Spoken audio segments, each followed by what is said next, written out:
Karl Johann Kautsky was a Czech-Austrian philosopher, journalist, and Marxist theoretician. Kautsky was recognized as among the most authoritative promulgators of Orthodox Marxism after the death of Friedrich Engels in 1895 until the outbreak of World War I in 1914, and was called by some the Pope of Marxism. Following the war, Kautsky was an outspoken critic of the Bolshevik Revolution and its successors, engaging in polemics with V.I.Lenin and Leon Trotsky on the nature of the Soviet state.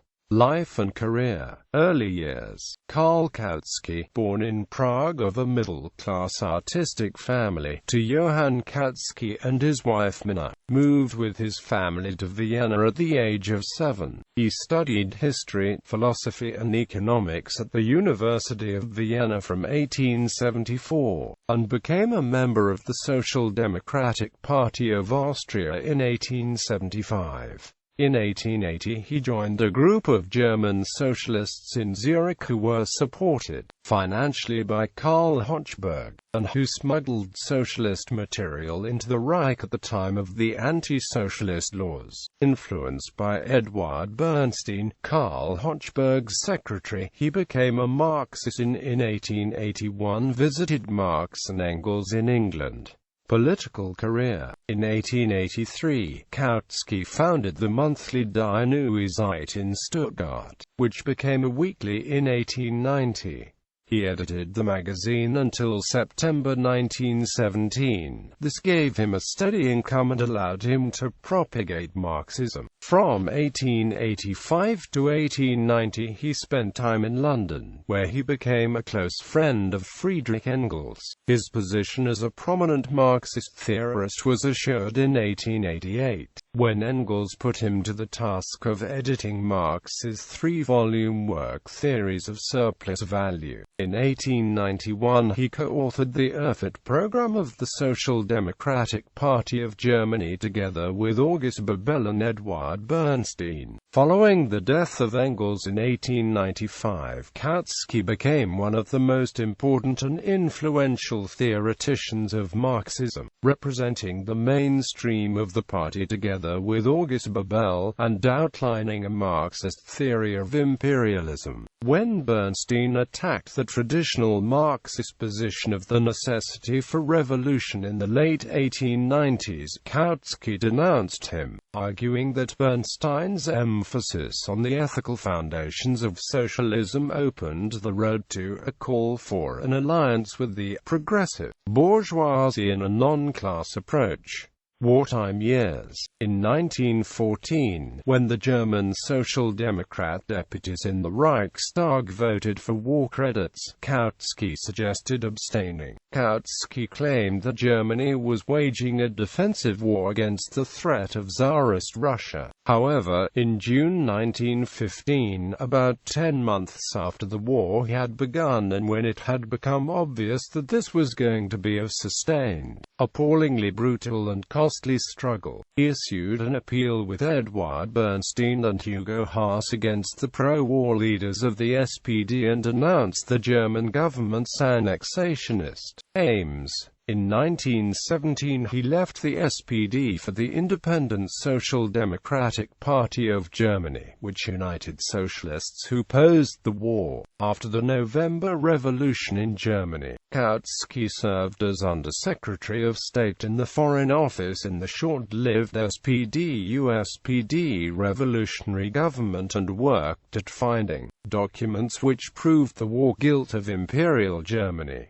Polemics with the Bolsheviks. After 1919, Kautsky's prominence steadily diminished. He visited Georgia in 1920 and wrote a book in 1921 on this social democratic country still independent of Bolshevist Russia. In 1920, when the USPD split, he went with a minority of that party back into the SPD. In 1924, at the age of 70, he moved back to Vienna with his family, and remained there until 1938.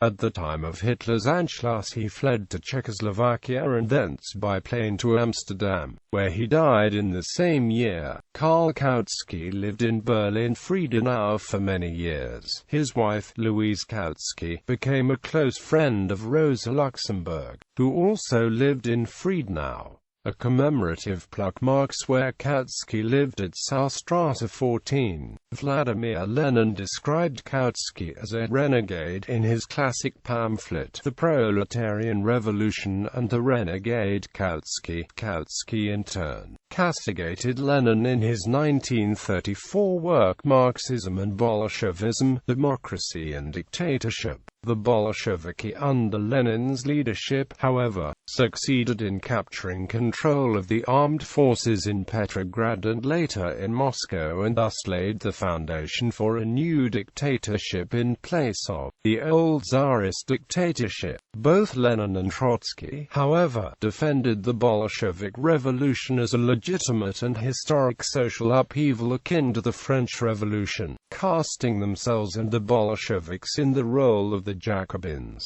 and viewing the opportunism of Kautsky and similar figures as a function of social bribery, rooted in their increasing intimacy with the privileged classes. A posthumous collection of excerpts of Kautsky's writings, Social Democracy versus Communism, discussed Bolshevist rule in Russia. He saw the Bolsheviks as a conspiratorial organization that had gained power by coup and initiated revolutionary changes for which there was no economic rationale in Russia. Instead, a bureaucracy-dominated society developed, the miseries of which outweighed the problems of Western capitalism. He stated, "Foreign tourists in Russia stand in silent amazement before the gigantic enterprises created there, as they stand before the pyramids, for example. Only seldom does the thought occur to them what enslavement, what lowering of human self-esteem was connected with the construction of those gigantic establishments, and they extracted the means for the creation of material productive forces by destroying the most essential productive force of all, the laboring man. In the terrible conditions created by the Piataletka, people rapidly perished." Soviet films, of course, did not show this. Death and legacy. Kautsky died October 17, 1938 in Amsterdam. His son, Benedict Kautsky, spent 7 years in concentration camps. His wife Louise Kautsky died in Auschwitz. Kautsky is remembered, in addition to his anti-Bolshevik polemics, for his editing and publication of Marx's Capital, Volume 4. Works in English. The Economic Doctrines of Karl Marx. Thomas More and His Utopia. The Class Struggle. Daniel DeLeon, trans. New York. New York Labor News Co. 1899. Communism in Central Europe at the Time of the Reformation. J. Ellen Amp, E. G. Mulliken, trans. London. T. F. Unwin, 1897. Forerunners of Modern Socialism. Friedrich Engels, His Life, His Work and His Writings. Maywood Simons, trans. Chicago, Charles H. Kerr and Amp Co. 1899. On the Agrarian Question. Pete Burgess, trans. London, Swan Publications, 1988. The Social Revolution and On the Day After the Social Revolution. J. B. Askew, trans. London, 20th Century Press, 1903. Socialism and Colonial Policy, Ethics and the Materialist Conception of History. John B. Askew, trans. Chicago, Charles H. Kerr and Amp Co. 1909.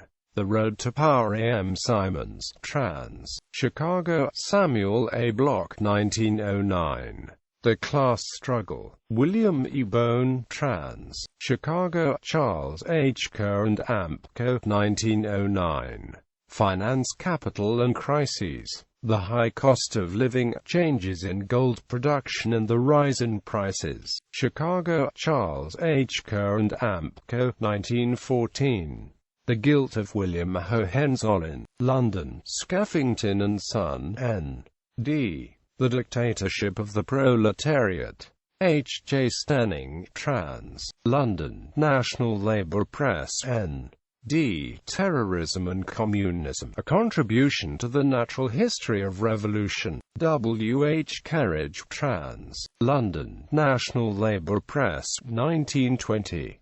Preface to the 12 Who Are to Die, The Trial of the Socialists Revolutionists in Moscow, Berlin, Delegation of the Party of Socialists Revolutionists, 1922. Foundations of Christianity, A Study of Christian Origins.